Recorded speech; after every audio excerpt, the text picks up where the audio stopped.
We thank you for staying with us here on News Talk. Bruce DuPoy with you on this Monday. Despite Donald Trump's often controversial campaign, he is leading a new poll of Republican presidential candidates. In fact, it appears his lead is growing.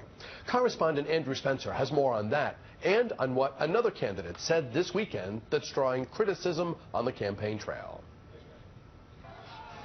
The tone of Donald Trump's campaign has drawn no shortage of detractors. This time, though, it's Mike Huckabee creating controversy, invoking imagery of the Holocaust in talking about the Iran nuclear deal. During an interview with Breitbart News, he said, quote, "This president's foreign policy is the most feckless in American history. It is so naive that he would trust the Iranians. By doing so, he will take the Israelis and march them to the door of the oven." President Barack Obama has defended the international nuclear deal with Iran, which would lift economic sanctions if Iran allows international inspections and scales back some of its nuclear capabilities. Huckabee's analogy drew demands from the chair of the Democratic National Committee to apologize to both the Jewish community and the American people. Huckabee's campaign instead used Twitter to double down on the comment Sunday. A campaign spokeswoman told CNN the comment speaks for itself. Meanwhile, Trump's campaign is celebrating recent polling victories. The latest CNN ORC poll shows him as the top choice for the Republican nomination, though his lead over Jeb Bush is within the poll's margin of error. Trump has also generated a lot of negative attention, though. 42% of Republicans in the poll said they had an unfavorable view of Donald Trump.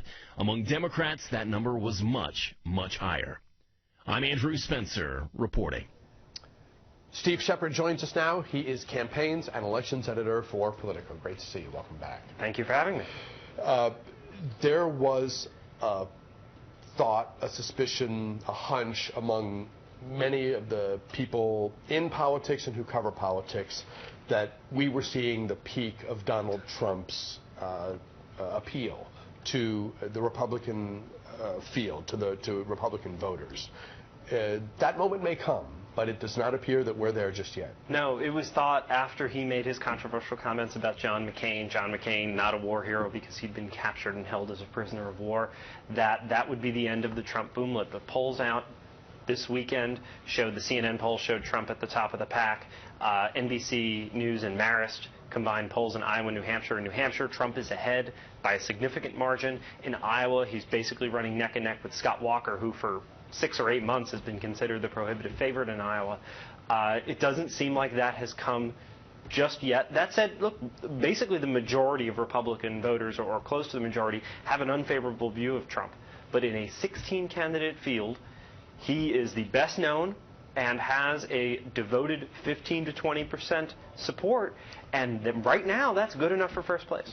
In the last cycle, we saw so many candidates have their moment in the sun. They would emerge, they would ride the polls for a bit, and then they would come back, and that would be it for them. I mean, they would really crater, you know, after the flirtation with Michelle Bachmann or Herman Cain or whoever it was, right? So the smart people in politics that I talked to, and I think that you talked to, thought, okay, Trump is 2016, an early 2016 version of that. A moment in the sun, he'll ride the wave for a bit, he's not going to be the nominee. Are we still, is that still the consensus view? I think it's the consensus view as far as the long game goes. He's not going to be the nominee. That has not changed. But as far as his moment goes, this could be a long moment. This could take us into the fall. You know, it's interesting, next week, next Thursday, is the first debate for these candidates. It'll be on Fox News in Cleveland. Donald Trump will be there, will be center stage, because right now he's in first place in all the polls. How voters, it's one thing if voters are reading about Donald Trump, but they're not, they're not watching TV every night. They're not watching all of these comments. They're hearing that he's in the lead. They're hearing maybe some of the things he's saying. But once they see him on stage, it'll be interesting to see if that dynamic changes, if that's the sort of beginning of the end, or if we're in for a long slog, that until this field starts to whittle itself down, that 15 to 20%, the segment of Republican primary voters or people who have been disillusioned by politicians before but are backing Trump now, that segment really isn't going to grow much. There's not much room to grow. So as the other candidates drop out, that will enable somebody, Jeb Bush, Marco Rubio, Scott Walker, to overtake Trump. For now, that's not happening. Donald Trump has been sucking all the oxygen out of the room for quite some time, probably back to the day of the announcement with the gold escalator and the whole bit. It's clear that other campaigns have figured out that to find some oxygen, you attack Trump, and when the media does their Trump story of the day, right, then you get included in that, and you're not left on the sidelines as someone who's getting no attention. Right, and nobody's done that more than former Texas Governor Rick Perry. Perry has sparred with Trump repeatedly. He has been eager to go after him. It's pretty transparent what he's trying to do. He's trying to get attention, and there's a reason for that. Rick Perry is in 10th place right now. The top 10 candidates will go to that debate. He is in 10th place by, according to our calculations, 0.2 points, 0.2 of a point, a percentage point over John Kasich, who is getting a little bump from his announcement last week that he's running for president. It's possible Kasich could overtake Perry, kick Perry out of the debate.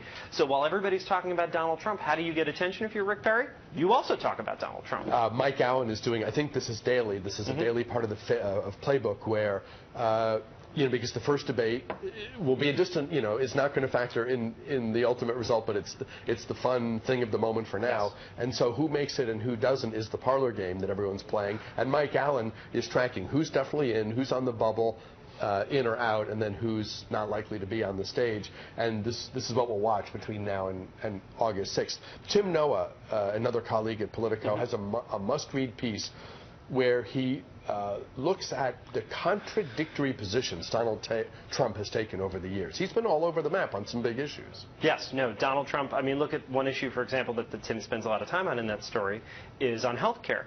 Donald Trump has been for, at various times, he's been for the sort of Democratic-led health care reform that you saw in the 90s with the Clintons, and then eventually in 2010 with the Affordable Care Act. He's been for a single-payer health care system. He's derided Obamacare in his latter stages as something that's unworkable. He has been everywhere on a number of different policy positions. He's released multiple books that are clearly ghostwritten by different people with different views.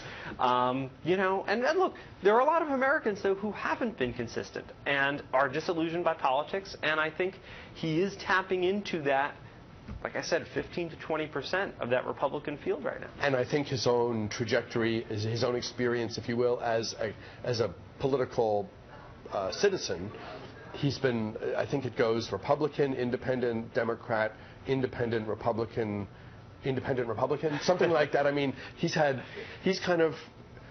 It's as though he's making it up as he goes along, which is the flavor of the typical Trump press conference, which in some ways people like, and they love the spontaneity, but the political pros are going, how could this guy be, look, how is he a serious candidate? He's rewriting the playbook in a lot of ways. We talked about how the McCain comments were not the end of the road for him. One of the reasons why is he's not handling it in the typical way. Usually politicians say something they regret, and I think you're seeing Mike Huckabee in the pre-tape piece there kind of do this too.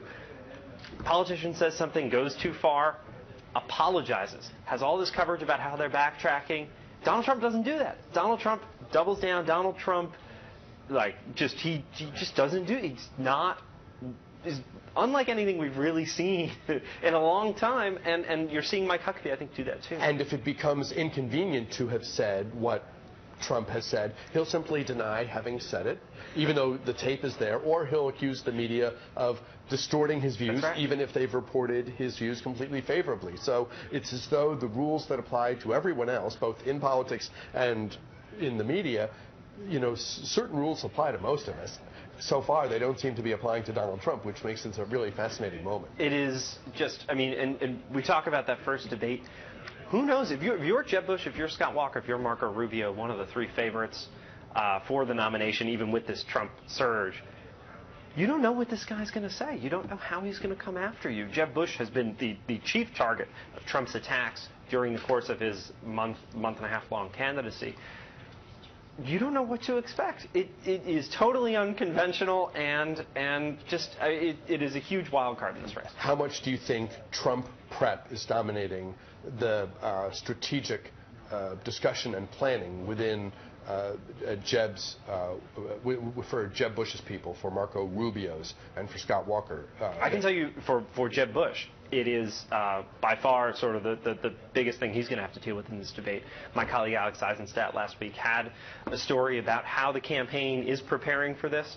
The debate going on internally, whether to engage this guy, whether to try to ignore him and stay above the fray, how Jeb Bush eventually decides to deal with Donald Trump, and starting off how Donald Trump deals with Jeb Bush is going to be one of the most interesting dynamics in that first debate. When we do debates, I always like it if we can have a format that's more loose, more conversational, because I think the farther you get from the League of Women Voters, which is fair. I mean, the League of Women Voters format does bring an element of fairness. Everyone gets 60 seconds, and we'll go in order, and we'll vary the order and all that stuff. That's fair. But I'd like a conversation if you can do it. I don't know what Fox is going to do here, but one can imagine it getting away from them if there aren't rules and limits and a process, because with a guy like Trump on the stage, with that over-the-top personality, I just think it could get away from them so fast. There will be rules. There will be a strict format. But like you talked about with the rules of conventional campaigning, don't expect Donald Trump to stick to those rules. It's going to be a huge challenge for the Fox team of moderators to keep things fair. It's difficult to imagine a debate, though, in which Donald Trump uses exactly 1/10 of the time in a 10-person debate. Tim Noah mentioned, and we have a minute left, Tim Noah mentioned in his piece that Donald Trump doesn't have policy advisors who folks like you can interact with. There are no policy tabs on his campaign site. Can he go the distance without having to beef things up in that area? No, but he has his, like I said, these are disillusioned people who are tired of hearing the same sorts of things from politicians, like policy prescriptions, to be quite honest. So I think, he can continue to be the force he is in such a large field. Eventually, as the field whittles down, I think his influence will shrink, and he'll probably be even more outlandish as a result of that, believe it or not. Steve Shepard, campaigns and elections editor at Politico. Always great having you here. Thanks very much for your time. Thank you. We're back with more News Talk right after this.